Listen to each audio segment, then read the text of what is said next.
जो चोर गाड़ियों को चोरी करके ले जाता है, आज उसका पापड़ बनने वाला है। आओ देखते हैं।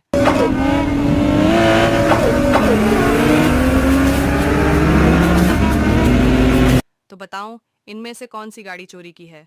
गाड़ी चोरी की है, लेकिन उसे देखने से पहले यही तो देखा दोस्तों। यही थी ना चोरी की गाड़ी। पहले बेटा, मुझे देखकर इग्नोर मत करना। इस बार जो भी एग्जाम में पास होना चाहता है मैं पास कर दूंगी, मगर मेरा भी एक काम करना होगा। तुम्हें इस वीडियो को एक लाइक और चैनल को सब्सक्राइब करना होगा और 5 सच्चे मित्र को शेयर करना होगा। और मेरे बेटे जाते जाते कमेंट में सरस्वती मान लिख दे। और इसका तो पाप डिडी बन